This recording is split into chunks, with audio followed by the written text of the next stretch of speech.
Mga kapuso, tuloy na po ang laban ng ating pambansang kamaong si Manny Pacquiao at si Juan Manuel Marquez. Sa Nobyembre po yan, mismong si Pacquiao ang nagkumpirmang pinirmahan na ni Marquez ang kontrata para sa kanilang laban. Sa Setyembre naman magsisimulang mag-ensayo si Pacman.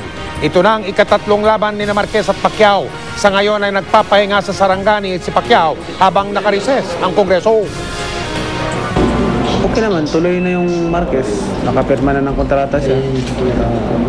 Wala nang problema. Ang start ng training, September pa naman.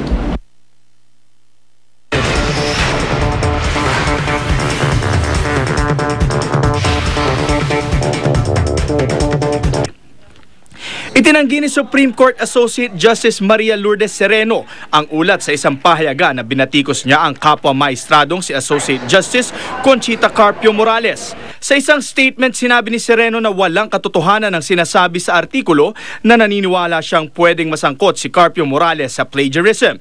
Giit ni Sereno, hindi raw siya kailanman nagbigay ng pahayag sa pribado man o pampublikong pagkakataon na pumupuna sa paraan ng pagsusulat ni Carpio Morales sa mga desisyon o opinyon nito. Si Mel Tiangco, ang inyong kapusong totoo. Sa ating paghahatid ng tulong, namamangha kami sa kagandahan ng ating bayan at mas nakikilala pa namin ang ating mga kapwa Pilipino.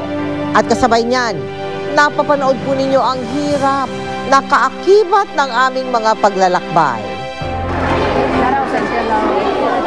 Ang buhay ng ating mga kababayan sa isang panig ng Zamboanga halos umiikot sa kalawakan ng karagatan. Ang kanilang pamayanan nakatira sa ibabaw ng dagat. Kaya't kahit malayo man, isang magandang pagkakataon ang mas makilala pa sila. Kahit na nasa malapit kami sa dagat, masasabi ko na hindi talaga pangingisda ang kanilang pinamumuhay dito. Karamihan dito ay mga vendors sa may palengke. Bihira ako, konti lang talaga yung nag-i-engage sa fishing. May mga bata talaga na dapat tumulong sa kanilang mga magulang para lang makatawid sa pang-araw-araw. Tamang-tama pala ang ating dating. Ang mga school supplies ng mga bata, hindi na nila po problemahin. Ang mga ngiti ng mga bata, sapat ng patunay kung gaano kahalaga sa kanila ang ating mga handog. Pero hindi talaga natin alam ang maaaring mangyari sa tuwing tayo'y naglalakbay. Sa aming pagtungo sa Basilan, muntik ng manganib ang aming buhay. Bakit po kami ng matarik na bundok? Sa sobrang tarik po nito, ay nawalan po ito ng preno at namatay po yung makina.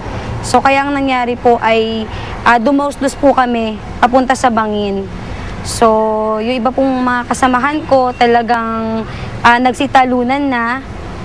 Hindi po, gustuhin ko man pong tumalon ay hindi po dahil naipit po yung mga pako ng school supplies. Sa kabila nito, patuloy pa rin kami sa paghatid ng tulong. Mapasabak man sa paglalakad, pagsakay sa habal-habal, o sa pamamangka.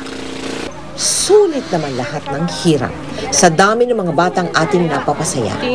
Tuloy na nga naman ang kanilang pagpasok sa eskwela. Maraming salamat po talaga sa GMA Kapuso Foundation na binigyan ng pagkakataon ng mga bata na maranasan ang katulad ng binibigay ng mga Kapuso Foundation. Kasi akala po namin parang imagination lang po.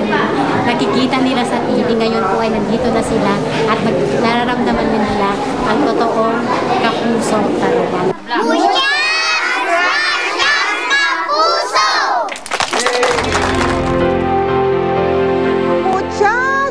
Gracias din sa inyong lahat. Sa umigit kumulang 4,000 kabataan na nakatanggap ng mga bagong school supplies sa Zamboanga at Basilan. Mag-aral kayong mabuti ha at tuparin ang inyong mga pangarap. Samantala, maraming salamat po sa Philippines Pan Asia Carrier Corporation sa pagdadala ng ating mga gamit pang eskwela doon sa mga nais maging bahagi ng mga projects ng GMA Kapuso Foundation. Magsadya lamang po sa aming tanggapan o magdeposito ng inyong donations sa mga bank accounts o mag-log on sa www.kapusofoundation.com. Up next, Team Azkals nagpakitang gilas sa harap ng fans. Video ng batang Phil-Am na animoy umi-eksena sa Glee, patok sa internet.